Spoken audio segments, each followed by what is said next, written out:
I heard them decide my fate through a door that was not fully closed.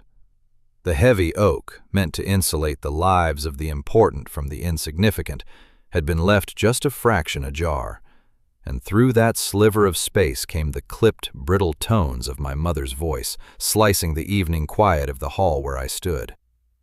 I was not meant to be there, of course. I was never meant to be anywhere that mattered, my presence a quiet, apologetic smudge at the edge of the vibrant portrait that was my family. I was fetching a book left in the morning room, a slim volume of verse that offered more companionship than any person in that house, and I had paused, my hand on the newel post, arrested by the sound of my own name. "Ilara?" My mother's voice was a dismissive little hiss of air, the sound one might make upon discovering a moth in a wardrobe of silks. "Good heavens, no. Why would we possibly take Ilara? She will only sit in a corner and scowl at the wallpaper." "The expense is entirely unnecessary." My father's reply was a low, rumbling murmur, indistinct and weary, the sound of a man long accustomed to defeat. He was, I knew, suggesting my inclusion in the house party at Blackwood Manor. It was not out of paternal affection, a force I had never known him to possess, but likely from a dim, flickering sense of propriety. Rosamond, my sister, was the true objective of this grand expedition. Rosamond, with her hair the color of spun moonlight, and eyes the shade of a summer sky, was the lure. The Duke of Blackwood, our host, was the prize, and I, Ilara, was the unnecessary expense.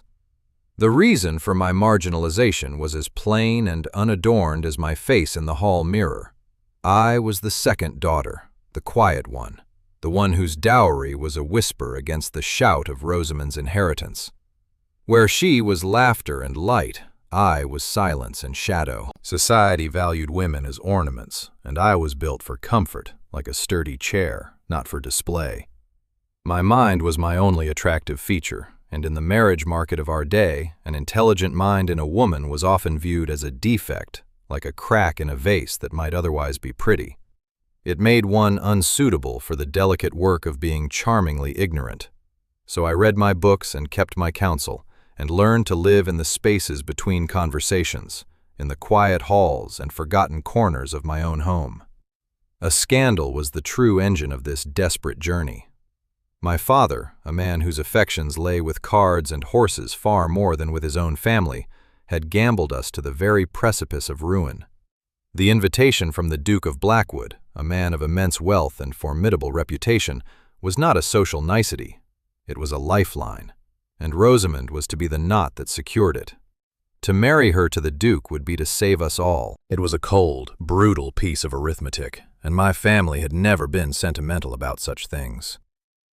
But then, something shifted. My father's rumbling grew slightly more insistent. Perhaps a shred of his long dormant authority had asserted itself, or perhaps his desperation had simply reached a new, more acute pitch. The door creaked open further, and he emerged, his face pale and strained. He did not see me at first, his gaze fixed on the frayed pattern of the carpet. Then his eyes lifted and found mine. There was a flicker of something in them, shame perhaps, or merely irritation at being witnessed in his own inadequacy. "Ilara," he said, his voice rough, "you will be accompanying us to Blackwood Manor. Go and have your things packed. You are to act as a companion for your sister." He did not wait for a reply, but turned and retreated back into the room, closing the door firmly this time, shutting me out once more. Through the wood I heard my mother's voice rise in a sharp, furious protest. But the decision, it seemed, had been made. I was to be taken along, a piece of necessary but unwanted luggage. The Duke of Blackwood was less a man and more a myth, carved from granite and grief. His name, Alistair, was rarely spoken. He was simply Blackwood, a title that seemed to carry the weight of his vast estates, his immense fortune, and the sorrow that was said to cling to him like the moorland mist. He had lost his wife years ago, a celebrated beauty, and society whispered that he had buried his heart with her, leaving only a cold, severe administrator in its place. He was an intimidating figure, a man who moved through the world as if it were a minor inconvenience, his presence casting a palpable chill over any room he entered. He was the dark, unassailable fortress my family intended to conquer with Rosamond's smiles.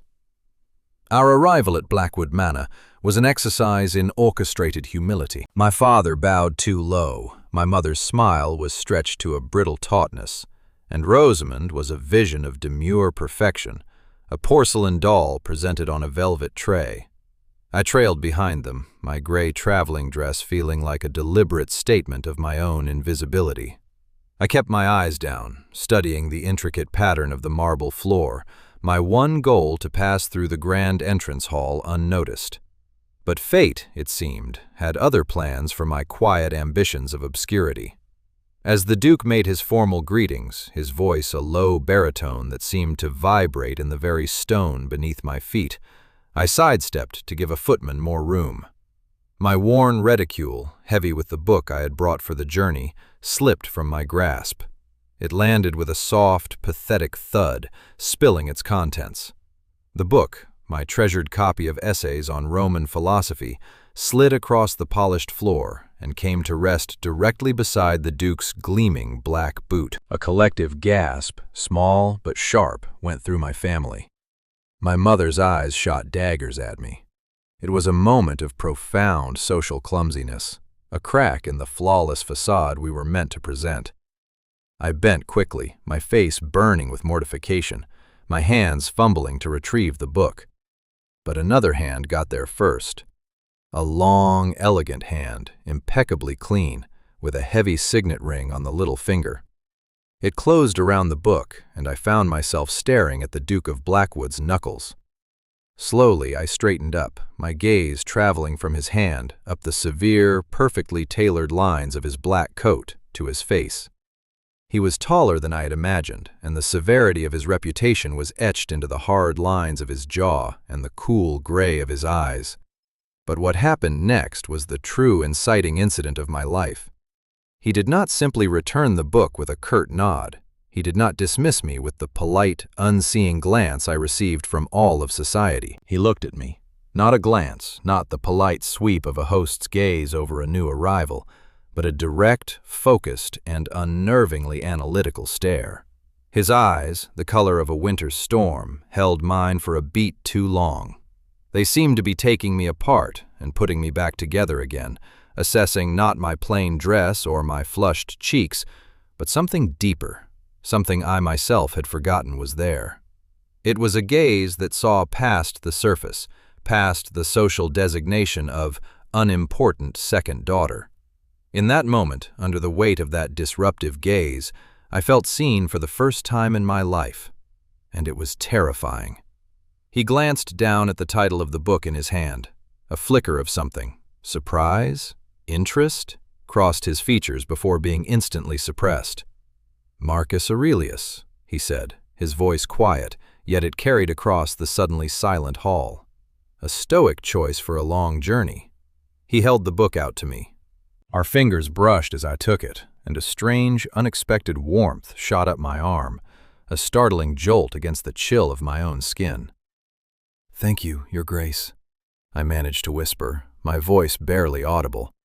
He gave a slight, almost imperceptible nod, and then turned his attention back to my sister, the proper object of his focus. The moment was over. But for me, something had irrevocably broken. The careful script of my invisibility had been torn, and a new, frightening line had been written. That evening, at a dinner that was a masterpiece of tension and unspoken agendas, the Duke confounded my family's every expectation. Rosamond was seated to his right, radiant and poised, ready to deploy the full arsenal of her charm. My mother, seated further down the table, watched them with the predatory focus of a hawk. I was placed near the far end, a strategic placement to keep me from spoiling the view. The conversation was stilted, a collection of polite inanities about the weather and the London season. The Duke was a reserved host, his contributions brief and formal. Then he turned his head, his gaze sweeping past 3 other guests and my luminous sister, and settled once again on me. "Miss Vance," he he said, his voice cutting cleanly through the low hum of chatter. "You did not mention which of the Stoics you favor. Is it the Emperor's Meditations, or do you prefer the lectures of Epictetus?" The silence that fell upon the table was immediate and absolute. It was as if a cannon had been fired in a library. All eyes turned to me. My mother's face was a mask of pure horror. Rosamond's perfect smile faltered. I felt the blood drain from my face, leaving me cold and exposed. He was supposed to be talking to Rosamond about horses or balls, not to me about Greek philosophy. I swallowed, my throat suddenly dry. "I find value in both, Your Grace," I said, my voice steadier than I felt. "Aurelius for the private contemplation of one's duty, and Epictetus for the practical application of virtue in the world." A corner of his mouth tilted upwards, a fleeting ghost of a smile. "A well-reasoned distinction," he commented, before turning to the guest on his left and inquiring about their journey. The conversation resumed, but the landscape of the evening had been altered. He had singled me out. He had asked for my opinion.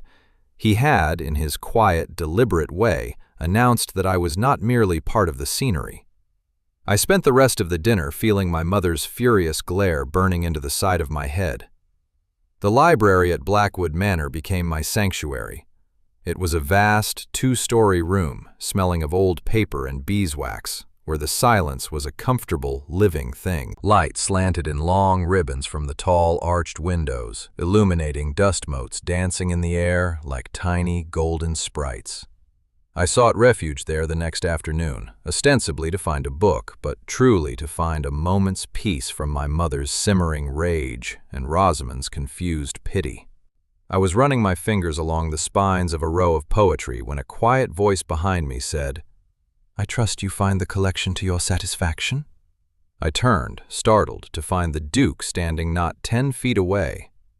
He had moved with a startling lack of sound for such a large man. He was not dressed for riding or for receiving guests, but in a simple, dark coat, as if he belonged here, among the books and the quiet. "It is magnificent, Your Grace," I answered truthfully. "A collection to rival a university's." "It was my father's passion," he said, his gaze drifting around the room. "Mine is more practical." He gestured towards a large mahogany desk in the corner, which was covered not in books of poetry, but in ledgers and maps of the estate. This was the opening he gave me, and without thinking, I stepped through it. "The practical arts can have their own poetry, Your Grace. The rhythm of the seasons in agriculture, the logic of crop rotation, the careful balance of a well-managed ledger." The words were out before I could stop them. They were the kind of thoughts I usually kept locked away, deemed too serious, too unladylike. He looked at me again with that intense, assessing gaze. "You have an interest in estate management, Miss Vance?" There was no mockery in his voice, only genuine curiosity. And so we talked. For nearly an hour, we spoke not of fashion or gossip, but of land drainage and tenant farms and the new breeds of livestock. I spoke of the things I had learned from surreptitiously reading my father's neglected account books, of the inefficiencies I had seen and the improvements I had imagined. He listened, truly listened, asking sharp, insightful questions. It was a conversation between equals, a meeting of minds so exhilarating and so terrifying that my head felt light. He did not treat me like a woman to be charmed, but like a peer to be consulted. It was a form of intimacy more potent than any flirtatious compliment. The acts of kindness began subtly, like whispers in the grand, cold house. My room was in a small, seldom-used wing, and a bitter draught seeped through the window frame, making the nights a trial of shivering wakefulness. One evening, I returned from the library to find a heavy wool shawl, the color of deep burgundy, draped across the back of my reading chair. It was of a quality far beyond anything I owned, soft and incredibly warm. I asked the maid, but she knew nothing of it. My mother would never have made such a gesture, and Rosamond's tastes ran to silks and lace, not practical wool. A quiet, certain knowledge settled in my heart. He had noticed my shiver in the drawing room the night before. He had seen my small, unspoken discomfort and had acted to remedy it. The shawl felt as personal as a touch. A few days later, a small, neatly stacked pile of firewood appeared outside my door, enough to keep my small hearth blazing for a week. There was no note, no messenger. It was an anonymous gift, a secret act of care that spoke volumes more than any public courtesy. These were not the grand, theatrical gestures of a suitor courting a belle. They were the quiet, attentive actions of a man who paid attention, who saw a need and met it without any need for acknowledgement or thanks.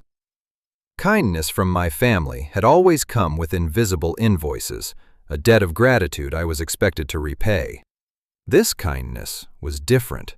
It was silent and unconditional, and it undid me a little more each time. The charged moments began to accumulate, small sparks in the quiet corridors of Blackwood Manor. We met again in the library, a place that was now more his than the book's. We were discussing a passage in a book of architectural drawings, and we both reached for the same heavy volume on a high shelf.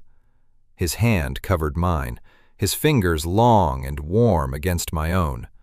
The contact was a shock, a sudden, sharp intake of breath in the silent room. A current passed between us, potent and undeniable.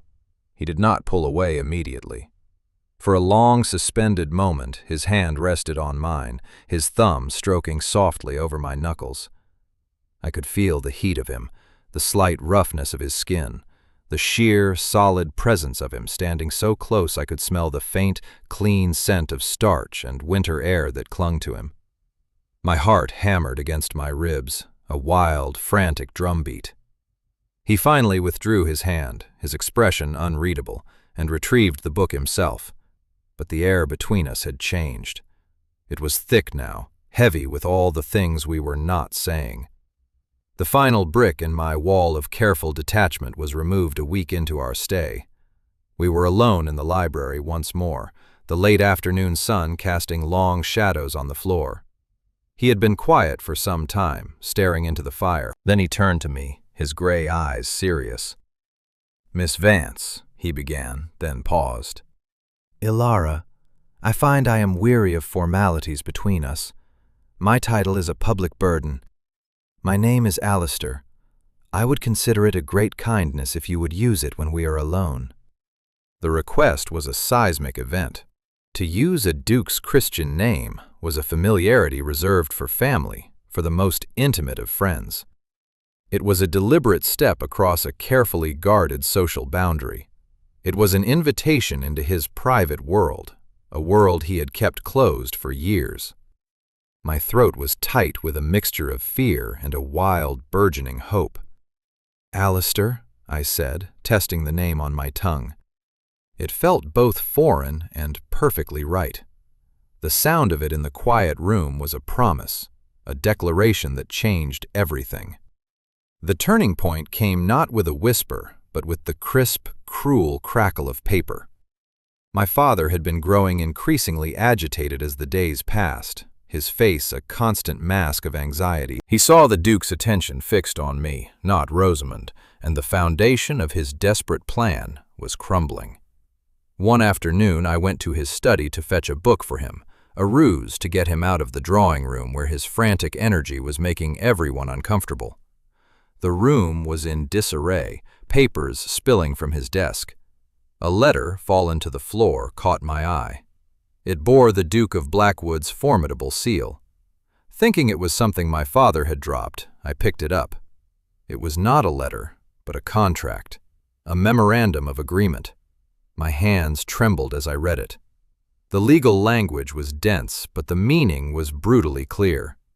My father, in the depths of his gambling addiction, had signed away the mineral rights to our entire estate, Penwood, for a fraction of their worth. The purchaser was Alistair, the Duke of Blackwood. But that was not the worst of it. The document was a precursor to another, more personal transaction. A clause, stark and horrifying, stipulated that the entirety of my father's crushing debt to the Duke would be considered null and void upon the successful union of marriage between the Duke and my father's eldest daughter, Miss Rosamond Vance. The world tilted on its axis. The air rushed from my lungs, leaving a cold, hollow ache in my chest. Everything, every single moment, was instantly and poisonously recontextualized. The invitation to the house party was not a social overture. It was the summoning of goods for inspection. The Duke's pursuit of Rosamond was not romance. It was the closing of a business deal. And his kindness to me? The conversations, the shawl, the firewood, the intimacy of his name. What were they? A diversion? A cruel amusement? Was I simply a pawn he was toying with while he secured the real prize? The thought was a physical blow, knocking the hope right out of me. I had been a fool, a naive, romantic fool, mistaking a predator's calculated charm for genuine interest. The kindness I had thought so pure was merely a part of the transaction, a small, meaningless expenditure in a much larger acquisition. I did not know how long I stood there, the damning paper shaking in my hand. A cold, quiet rage began to build beneath the layers of my hurt. It was a fury born of humiliation, of being so thoroughly misread and manipulated. I found him in the library, of course, our sanctuary. It now felt like a stage set for a play in which I had been an unwitting actor. He was standing by the window, looking out at the rain-swept grounds, and he turned as I entered, a faint smile touching his lips. The smile vanished when he saw my face, when he saw the document I held out to him. "What is this?" I asked, my voice a strained whisper. It did not sound like my own. He looked at the paper, and his expression closed down, the familiar mask of severe composure falling back into place. He did not feign ignorance. He did not lie. "It is precisely what it appears to be, Miss Vance," he said, his voice level and devoid of emotion. "A distasteful but necessary piece of business between myself and your father." "Business?"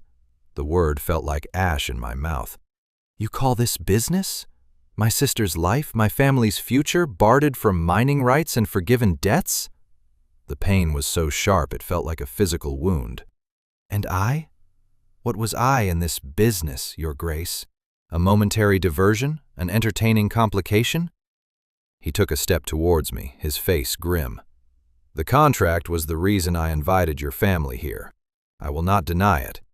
It was a cold solution to a cold problem. Your father's ruin was imminent, and the resources on his land are vital to my own neighboring industries."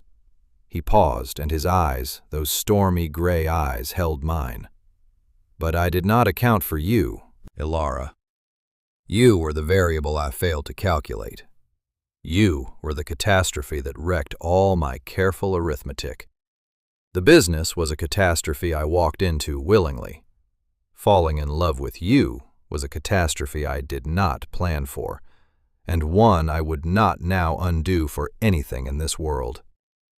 His words hung in the air between us, a fragile, unbelievable bridge across the chasm of deceit that had opened at my feet.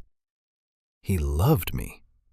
The thought was so staggering, so contrary to the cruel evidence in my hand, that I could not process it. I stared at him, searching his face for the lie, for the trick, but there was none. There was only a raw, unguarded vulnerability that stripped away the ducal armor, leaving only the man, leaving only Alistair. Before I could find my voice, before I could accept or deny his staggering confession, he continued, his words coming faster now, a torrent of truth held back for too long. "When I realized what was happening, what I felt for you, that document became an anchor that would drown us both. I could not approach you while it existed. I could not have you think I was buying you, or that my affections were part of some sordid negotiation." He gestured to the large desk in the corner. "For the past 3 days I have been working with my solicitor. We have drawn up a new agreement. It offers your father a fair market price for the mineral rights, a generous one, in fact. It will be enough to clear his debts and secure your family's future. It is a simple purchase, with no other conditions, no other attachments. It has nothing to do with marriage, with you, or with your sister." He moved to the desk, picked up a sheaf of papers and held them out to me. It was a new contract, clean and straightforward. I had this sent by special courier to my solicitor in London this morning. The old agreement, he gestured to the one I still clutched in my hand, is void. I am untangling myself from your father's mess so that I might approach you with clean hands, so that I might stand before you as a man, not as a creditor. His proactive defense of my honor, of our potential future, was more powerful than any simple apology. He had not waited for me to discover the truth and react. He had already taken action, dismantling the trap her father had set for us all, seeking to protect me from the very machinations that had brought us together. He was proving his intentions not with words alone, but with deeds. Then his composure finally cracked. The severe Duke of Blackwood looked, for the first time, utterly lost. My first wife. Her death encased me in ice, Ilara. I built walls of duty and work around myself, and I believed my heart was as cold and dead as the stone in those walls. I thought myself incapable of feeling anything again. I came here seeking to secure a piece of land, a logical extension of my assets. He took a step closer, his voice dropping to a low, raw murmur. And then I saw you, standing in the hall, with your book of philosophy and your refusal to play the games everyone else plays. You were not trying to impress me. You were simply you. And your quiet strength, your incisive mind, your integrity, it has been like a slow, patient spring thaw on a frozen landscape. You have unmade me, Ilara Vance. You are in my every thought. I find myself on the verge of losing what is left of my soul if I cannot secure you. The vulnerable confession, spoken in the hallowed quiet of the library, shattered the last of my doubts. This was not a performance. This was the painful, terrifying truth. The love he spoke of was real. I looked from the new, clean contract in his hand to the tormented hope in his eyes, and I knew I was standing at the defining crossroads of my life.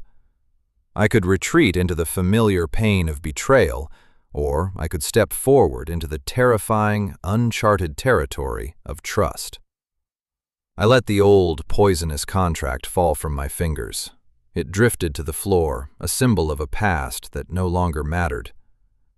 Alistair, I said, and the name was no longer a test, but an anchor. I had begun to hope. It was all I could offer, a small, trembling admission, but it was enough. The relief that washed over his face was profound. He did not touch me, did not try to kiss me. He simply stood there, his gaze holding mine, and in that shared look, an alliance was forged. We were no longer two separate people caught in a web of deceit. We were a unit, unified against the storm we both knew was about to break. The storm broke, as I knew it would, at the grand ball that was to be the culmination of the house party. The ballroom at Blackwood Manor was a dazzling spectacle of crystal and candlelight, a sea of silks and jewels. It was the stage my mother had chosen for her final, triumphant act. She had spent the day in a fever of preparation, convinced that the Duke's strange interest in me was a passing whim, a curio he would soon discard in favor of Rosamond's more obvious charms. She saw the ball as her opportunity to force his hand, to publicly cement the understanding she believed was all but finalized. She made her move just after the first dance. I was standing with Alistair, near the French doors that led to the terrace, the cool night air a welcome relief from the heat of the room. My mother descended upon us, a galleon in full sail, with Rosamond looking pale and anxious in her wake. "Your Grace," she began, her voice carrying, designed to be overheard by the surrounding guests. "I was just saying to Rosamond how perfectly this evening has gone, a true celebration of the happy new bonds between our two families." She smiled, a sharp, predatory baring of teeth. "And now, if you will excuse us, I must steal my eldest away. I am sure you two have much to discuss." She cast a dismissive glance in my direction. "Ilara, dear, you look tired. Perhaps you should find a quiet corner. This is all rather overwhelming for you, I imagine. It was a public dismissal, an attempt to paint me as a childish hanger-on and sweep me from the board. But before I could respond, Alistair stepped slightly forward, placing himself subtly between me and my mother. His posture was relaxed, but his presence was an unbreachable wall. "On the contrary, Mrs. Vance," he said, his voice calm and dangerously soft. "Your daughter and I were just enjoying a moment of peace." Undeterred, my mother pressed on. It was then she played her final disastrous card. She produced a small, elegant card from her reticule. It was the seating plan for the midnight supper, which she, as the mother of the presumed guest of honor, had been asked to review. "I took the liberty of making one small adjustment, Your Grace," she announced, loud enough for half the room to hear. "Ilara has developed something of a headache. I thought it best she retire before supper. I have crossed her name off the list to avoid any confusion for your staff." She held up the card, and there it was. My name, Ilara Vance, struck through with a vicious, definitive line of ink. She was, quite literally, erasing me. A hush fell over the guests nearest to us. This was no longer a subtle social dance. It was a public execution. I felt a familiar cold dread creep over me, the feeling of being rendered invisible, worthless. But then Alistair moved. He did not raise his voice. He did not argue. He simply held out his hand. "May I?" he asked, his tone deceptively mild. My mother, flushed with victory, handed him the card and a small silver pen from the nearby writing desk. In front of everyone, Alistair took the card. He looked at it for a moment, his expression unreadable. Then, with a slow, deliberate motion, he drew a single neat line through Rosamond's name, seated in the place of honor to his right. In the shocked silence that followed, he wrote, in his clear, strong hand, a new name in its place. Ilara. He was not done. He then turned the card over and wrote a short sentence on the back. He looked up, his gaze finding my mother's, and it was as cold and hard as a winter sea. "There seems to have been a profound misunderstanding, madam," he said, his voice now ringing with an authority that commanded the attention of the entire ballroom. "The only understanding between our families is the one I have just reached with your younger daughter." He paused, letting the words sink in, letting the scandal blossom in the suddenly frigid air. He then turned his gaze to me, and it softened, filled with a warmth that was for me alone. "Miss Ilara Vance," he declared, his voice resonating with pride and absolute certainty, "has done me the great and unexpected honor of agreeing to become my wife. She will, therefore, be taking her rightful place beside me at supper and for the rest of our lives." He then looked past my mother to my father, who was standing frozen in horror. "And as for our other business, Mr. Vance," Alistair continued, his tone turning to ice, "my solicitor will be in contact to finalize the purchase of your mineral rights, as per the new, equitable terms. There will be no forgiveness of debt tied to this union. My future Duchess comes to me with no dowry but her own invaluable character, which is all I have ever required." He held out his arm to me. I took it, my hand trembling slightly, but my head was held high. I met my mother's face, which had collapsed into a mask of apoplectic fury and utter social ruin. I met my sister's, which was filled with a surprising, dawning relief. And for the first time, I felt no fear, no need to shrink away. I was not a shadow. I was not a name to be crossed off a list. I was the Duchess of Blackwood. And I was home. The social downfall of my parents was as swift as it was absolute. Their carefully constructed scheme had not just failed, it had detonated in their faces, leaving them exposed and ridiculed. They were ruined, not in their finances, for Alistair's fair contract would save them from debtor's prison, but in the only currency that had ever mattered to them, their reputation. They had been publicly corrected by a duke, their ambitions revealed as crass and grasping. They left Blackwood Manor the next morning before the sun was fully up, a retreat of the utterly vanquished. After the last of the stunned guests had departed and a blanket of quiet had descended upon the great house, Alistair led me not to the drawing room, but out onto the stone terrace overlooking the gardens. The night air was cool and smelled of damp earth and roses. The moon was a perfect silver disk in a sky of ink-black velvet. He stood beside me, not touching, his hands resting on the balustrade. The silence between us was not awkward, but filled with the reverberations of the evening's cataclysmic events. "I was too bold," he said finally, his voice low. He did not look at me, his gaze fixed on the shadowed landscape. "I was presumptuous. I made that announcement without your explicit consent. I used you as a shield and as a sword. It was ungentlemanly." I turned to look at his profile. The strong, severe lines I had once found so intimidating now seemed achingly familiar, dear to me. "You were not ungentlemanly, Alistair," I said softly. "You were magnificent. You did not use me. You defended me. You claimed me. For my entire life, I have been an afterthought. Tonight, you made me the entire story." He finally turned to face me, and in the pale moonlight I could see the profound relief and a deep, lingering vulnerability in his eyes. "Ilara." He breathed my name like a prayer.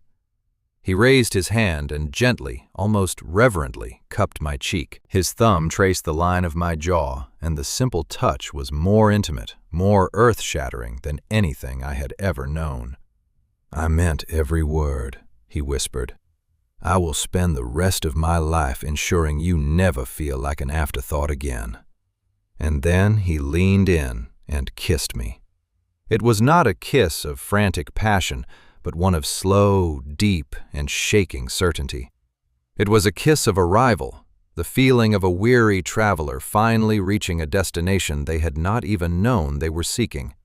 It was a promise of quiet mornings in the library, of shared thoughts and unwavering support, of a partnership built not on beauty or dowries, but on the solid bedrock of a mind and a soul that had been truly seen and deeply loved.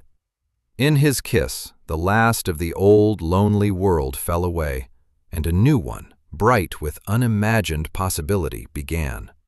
3 months later, we were married. The wedding was a quiet affair, held in the ancient chapel at Blackwood Manor, attended by only a few trusted friends and Alistair's formidable but kind aunt, who had immediately and fiercely approved of me.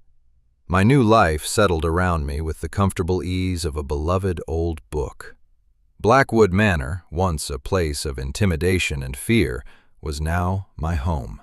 Its heart was the library, where Alistair and I spent our evenings, reading in companionable silence or engaging in the deep, ranging conversations that had first drawn us together.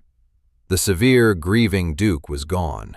In his place was my husband Alistair, a man whose rare, genuine smiles were reserved for me, whose quiet strength was a comfort, not a threat. A letter arrived one morning from Rosamond. Her handwriting was a cheerful, looping scrawl, so different from my own cramped script. She wrote to offer her sincere congratulations and a heartfelt apology for her own passive role in our mother's schemes. Freed from the pressure of making a grand match, she had accepted the proposal of a neighboring country squire, a man with a kind face and a passion for farming. She sounded, for the first time in her life, truly happy. I was glad for her. She had found her own quiet corner of the world, just as I had found mine. The loyal housekeeper, Mrs. Gable, who had at first regarded me with suspicion, now fussed over me incessantly, ensuring my tea was always hot and that the fire in the library was always lit, her stern face breaking into a pleased smile whenever she saw Alistair and me together. One evening, I looked up from my book and saw my husband watching me from across the room, the firelight casting a warm, golden glow on his face. He was not the Duke of Blackwood in that moment, nor the myth, nor the prize. He was simply the man who had seen me when no one else had bothered to look. He had found me in the shadows and had not tried to drag me into the light, but had instead stepped into the quiet with me and found it preferable to the sun. I thought back to that first night, to the girl who had stood in a hallway, listening to her own erasure. I had gone from being a name crossed off a list to the one whose name was written into the very heart of this house, into the very soul of this man. I was no longer a footnote in someone else's story. I was the author of my own. And it was a story of finding a home, not in a place of granite and stone, but in the steadfast gaze of a man who saw me, truly and completely, and chose me. And that was all the happiness I had ever needed.